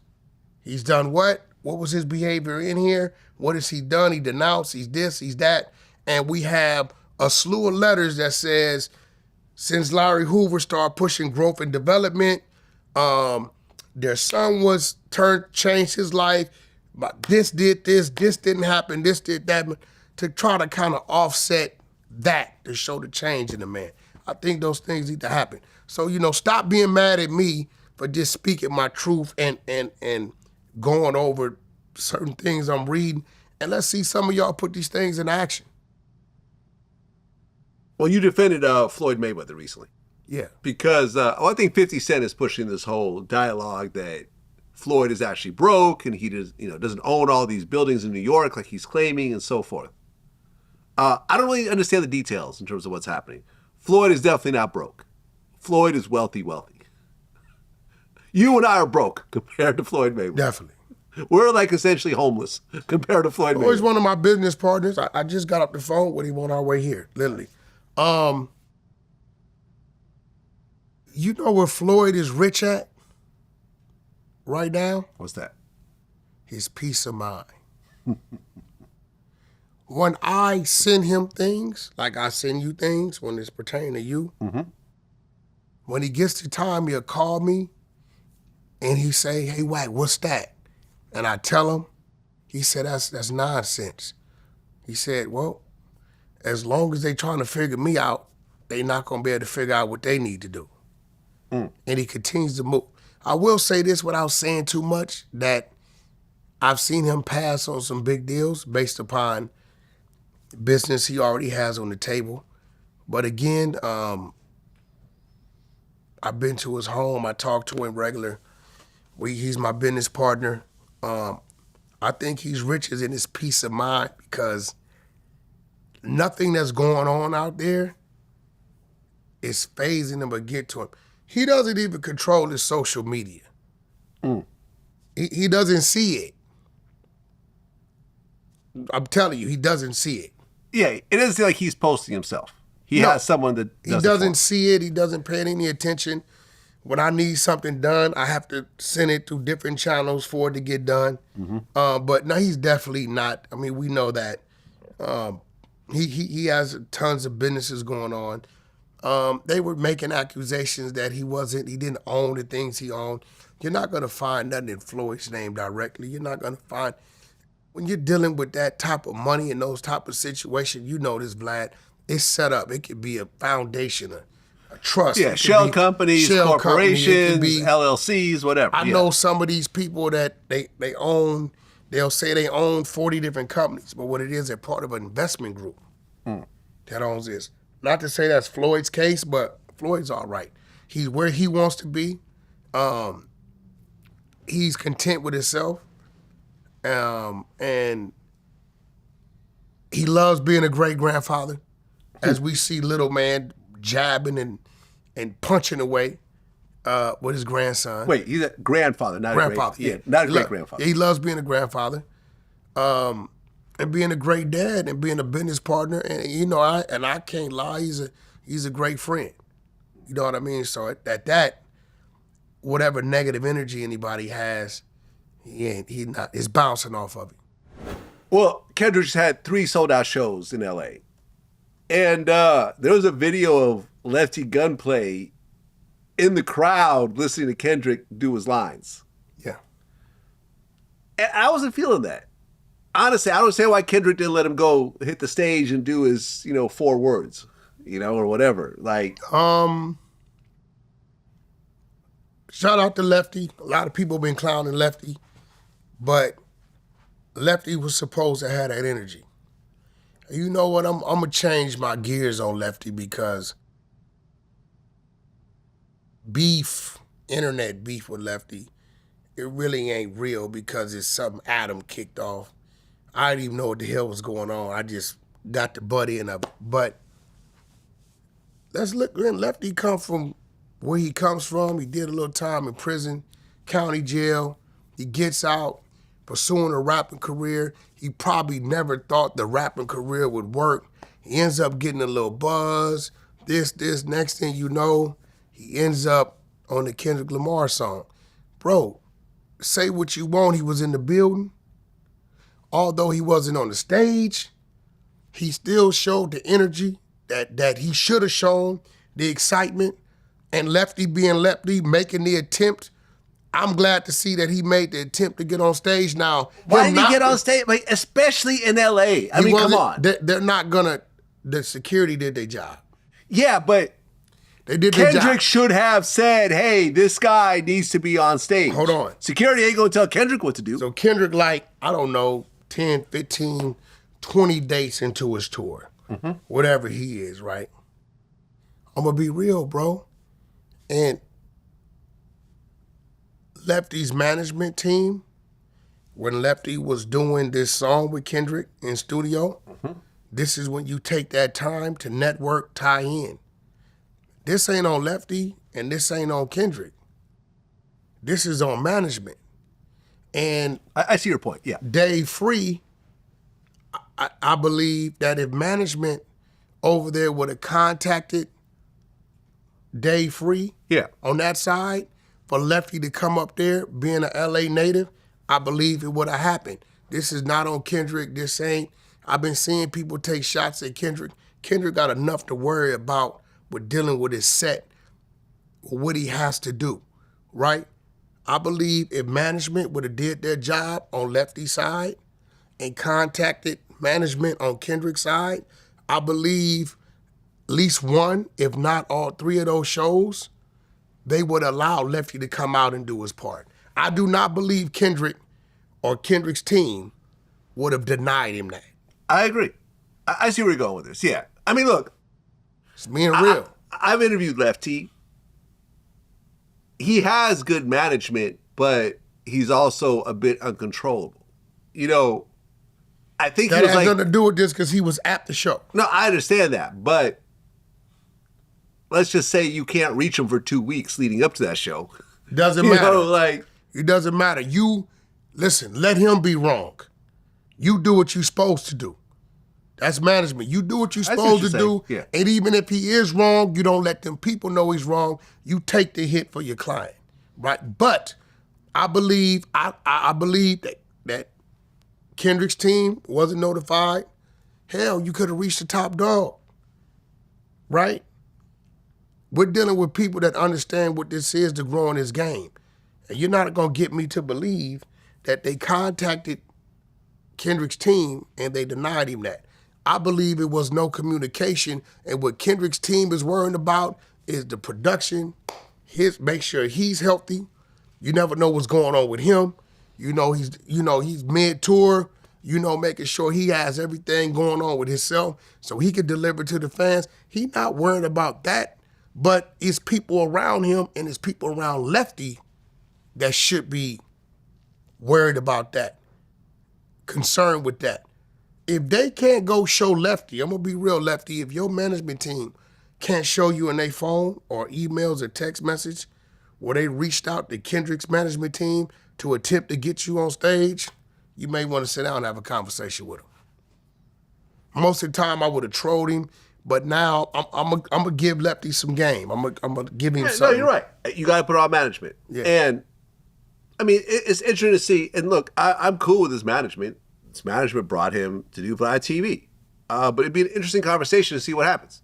What actually happened that night, because for 3 nights, a guy from LA that's on one of the biggest songs on GNX can't get on stage for 2 minutes to perform whatever 6 words and then hop back off again? Like, why not? Like, the crowd would have liked it. Everything. I mean, you gonna tell me the LA crowd wouldn't have loved to see Lefty do that little part? Everything that Lefty has been doing. I haven't seen him get mad. He didn't get mad about the Super Bowl. I didn't see that. I seen him make statements saying, I'm riding with Kendrick against Drake. He kind of like cut his water off. Pun tried to stop him, but he did it anyway. Pun was trying to get him to stay neutral, but he did it anyway. I'm rolling with Kendrick. He's done everything he's supposed to do to show his appreciation. I don't put it on Lefty and I don't put it on Kendrick. I think management failed to reach out.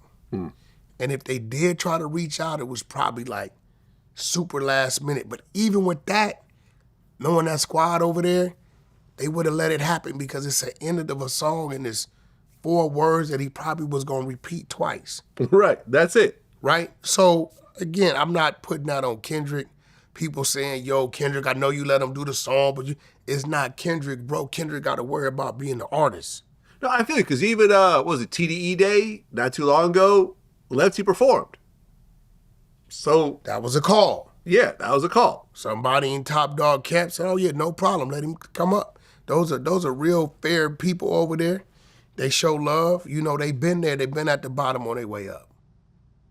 Well, it was just released today that in terms of Cardi B and Offset's divorce, Offset is now asking for spousal support. Something wrong with that? No, I'm loving it. It's about to be a city boy summer. You know what I mean? Like, listen, because men have been obliterated by women in divorce court for hundreds of years at this point. To see a guy who actually doesn't have as much money as his ex-wife get some money out of it, shout out to man Kevin Federline, I love to see it. In fact, hold on. Let me just say this. I predict that Cassie's husband's going to divorce her and take that $15 million.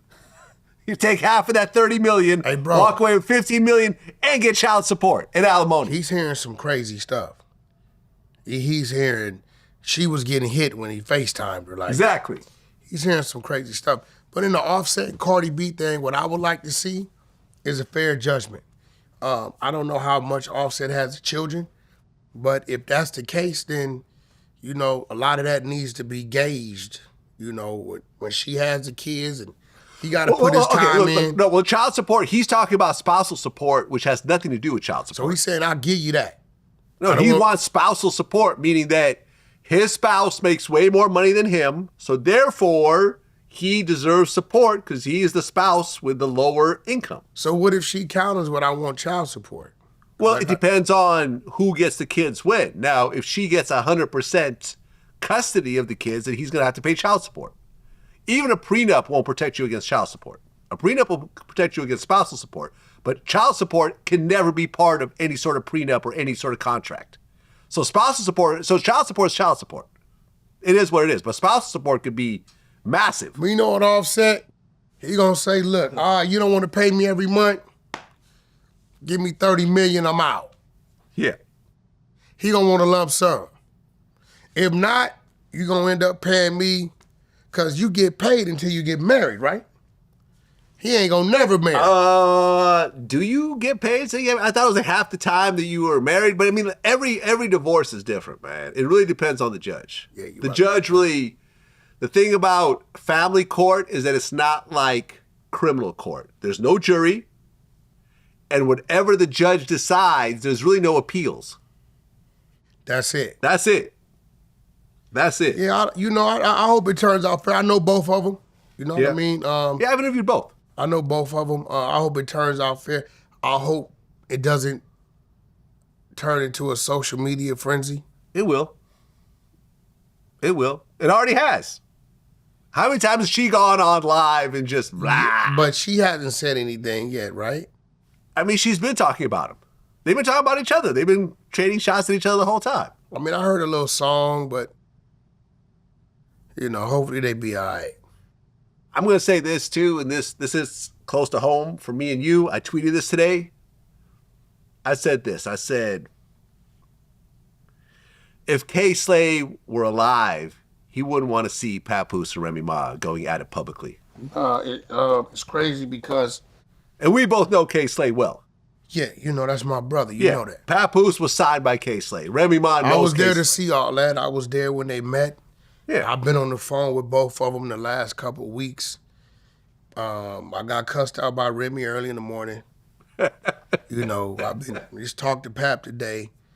I told Rem, you know, she told me why she cussed me out. You know, she like, Wack, we've been knowing each other. And, you know, I just felt like you one side. I said, Rem, I didn't like how it happened. I didn't like how bro was embarrassed. I just didn't like it. I didn't like it. I thought it was unfair.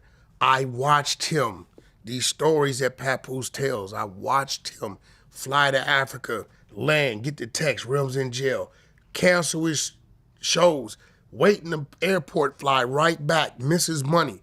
I watched him run back and forth to that prison, 6-7 years. Me and Slade, we thought he was crazy. Yeah. We watched it. Like, we seen it. No, I interviewed him during that time. He said something interesting. I've always remembered this. Talking about the visiting room. The visiting room. He said, dudes always complain that when they go to jail, the girl doesn't go visit them. But go to any men's prison on visiting day, it's filled with women. Go to a women's prison on visiting day. He said it was him and some other guy were the only guys that would be there every week. That was it. That was it. Nobody was coming. No men, no women. Essentially, the visiting room was empty. It's crazy. So all the dudes out there complaining, oh, I got locked up, my girl, yeah, your girl gets locked up, we know what's going to happen. Yeah, that's crazy. I hope they calm down. You know, I told them for the daughter's sake, you know, your daughter's she's getting older. She got to deal with the kids in the school. Let it be. Talking to Rem, she was like, she wants a divorce. Papoose has a request, I guess something similar to Offset. Rem was like, you go your way, I go mine. Does it work that way when there's money involved? Yeah, that's what's going on. That's just the reality. So, at the end of the day, when you've been with somebody that long, it's a lot she can say and a lot he can say. And at the end of the day, both of you guys going to take a hit because everybody's going to sit back and laugh and gossip about it. Right. It's a whole lot both sides can say. I've been seeing pictures getting tossed out. I've seen a picture of Papoose get tossed out before he shaved his head or whatever without his hat. I'm hoping Papoose doesn't start firing back the same way. Papoose, well, he's been firing back. He said that he wrote 90% of Remy's raps. Yeah, I mean, he says, I contributed that way. When Remy got out, she was hot. The fact that she got out, she was hot. The Fat Joe thing, they came together. And if he assisted his wife and his woman in their craft, because of like most men would have been like, nah, hell nah, got jealous. It would have been a problem. But he was able to swallow his pride, stand on the side of his woman, and assist her in the way, him helping her right. Pap know what I'm going to tell him. You don't get no brownie points for that. That's what you're supposed to do. But Rem, I will say in the same voice, you should acknowledge your man, and that's what he did do. So, on both sides of it. My whole thing with Rem is I don't want Rem to get too hyper, too active. Papoose new significant other, I think she should just stay in that lane with her and Pap because Rem is different. I'm telling Pap, hey Pap, don't antagonize her. You know what's up with her. Like Rem a jump. You know what I'm saying? Let that be. She's still the mother of your child. So I'm hoping this ain't Pap thing. Pap don't play the internet. No, he really doesn't. He really doesn't. And I've been interviewing him since the DVD days. Me and him go back literally 20 years. And he's always been respectful, always been, quiet, well thought out before he talks. He's never really, he's gotten into it. Him and Uncle Murder went at it a long time ago, but that got squashed. Him and Fat Joe went at it, but that got squashed. I was in the middle of that one. Yeah. So he's been into it, but he wasn't the dude that was going on social media and talking shit. He might drop a song about it, but he wasn't the back and forth. And now it's just like Remy's calling him Pawnpoose because she claims that he pawned her bracelets or whatever, and he's claiming this, and before you know it, he's going to say that Remy shot Biggie, and Remy gonna say he's really a woman, and it's gonna get more and more ridiculous. Like it's gonna get silly at one point. They're claiming they're photoshopping text messages, and it's just silly, man. And if K-Say was here, it wouldn't be happening. I think it wouldn't have happened. I think the two of them have too much respect for him. He would have flipped on both of them. Right? Yeah, he would have screamed on him. This is why I woke up and I called her, called Pap. We talked text. I let Remy cuss me out. I said, that's cool. You got that off. Now we're going to talk about why I called you. I felt like that's what I was supposed to do. I hope they make it through it. Once a week, I try to check in on both of them. I think they're going to find a cordial space. Pap kind of feels like she's putting out things about him, but they sweeping things up under the rug. He's kind of like on some reverse Cardi B shit. He like, you messing with a dude that's messing around on you anyway. You know what I'm saying? There's things that go up on the internet people don't see. I see them. It's like, but I kind of feel like Rem ain't looking for another husband. I kind of feel like, and I learned this from my girl. She like, when people come out of serious situation, they not looking for another serious situation. True. They really just looking to do what it is they want to do, to pass their time and keep it moving. So the expectations she may have had of you as a husband may not be the same expectation she has of whoever her significant other is now. So I just think they need to focus on the divorce, the child, and being able to have some type of peace when it comes to co-parenting. Well, you were recently on Danza Project with Charleston White. Yeah. That was interesting. Yeah. It could have been a lot better. They killed it. We had to wait an hour. AC went out. Really? Yeah, it got so hot in there. Our phone said temperature off, right? You know what I'm saying? But all in all, you know, me and Charleston, we did what we could with it. We definitely got to do a part 2 of that. Charleston had other obligations, so we lost the hour waiting on dude's co-host, who really wasn't a co-host. He didn't do nothing. So sweating, no AC. We sitting in the front yard. Me and Charleston started talking about what's going on in life. So by the time we sat down, it wasn't really no fire there. And I didn't go there to get into it with him anyway. I went there to have a conversation with him. You know what I mean? We ain't kids, we 2 grown-ass men. Charleston's a very smart, witty, slick individual. So, you know, I was on my toes with it, but it's doing great numbers for the Danza Project. Yeah. And shout out to Danza, I did a show. Yeah, we was originally supposed to do this a month ago. Me, Academics, Charleston White, and 6ix9ine. Wow, okay. That's what was supposed to happen. 6ix9ine stopped answering his phone, and I deal with artists. I'm not getting on the plane, landing, no. trying to find somebody. No. We ain't doing that. We're not doing that, yeah. You know how this goes. I know how this goes. Yeah, we ain't doing that, so. Well, one of my members, Yvonne Valdez, 4540, had a question for you. He said, while on stream with DJ Academics, you spoke on Nipsey and this new alleged paperwork that surfaced online about him. That's not new. That shit been out since like 2008, 2009. It popped up online. Kenny Kingpin should be addressing that. You know, it's a method to the madness sometimes. You know what I mean? Some blog, I forget the blog, West Coast something 3, I forget the name of it. Put it up. Nipsey had addressed this sometime back on Kev Max show, I believe. But, you know, what I'm saying is there's a lot that goes on behind the scenes and behind the scenes.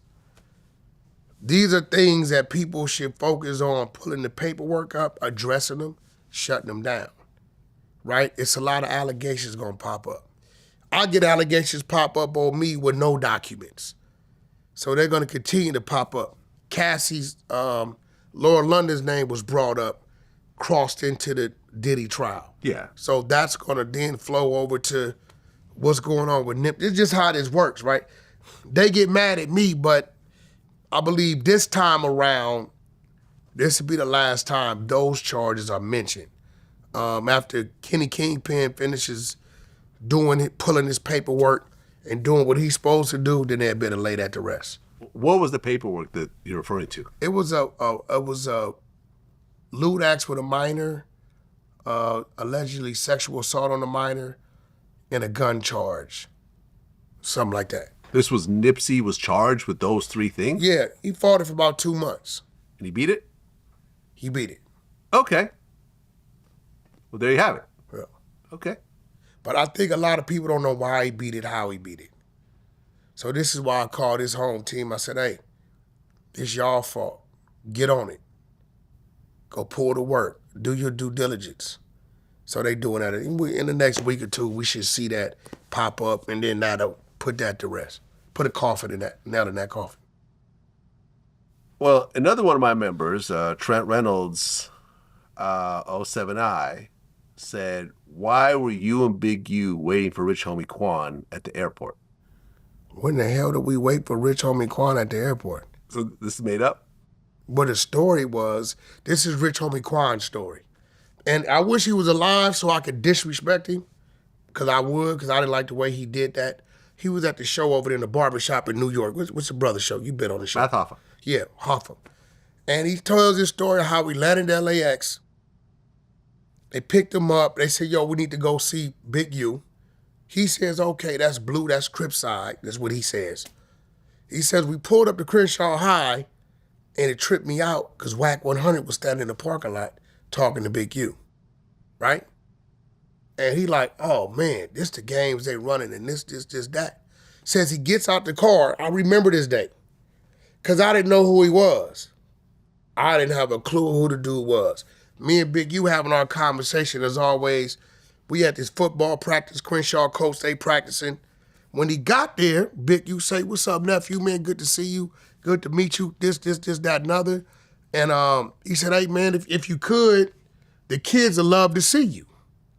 Right? So he went down there, said hi to the kids or whatever. Kids went crazy.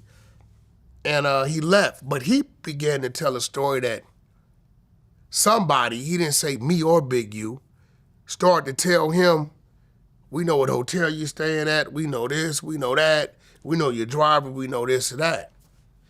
It wasn't even that type of situation. Somebody had to set it up for you to go to Crenshaw High at that time the kids were practicing.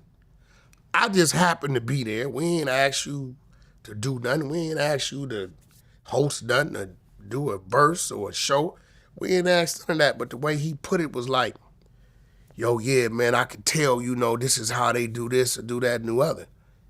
All you had to do was tell whoever picked you up from the airport, your team, you didn't want to go see Big U.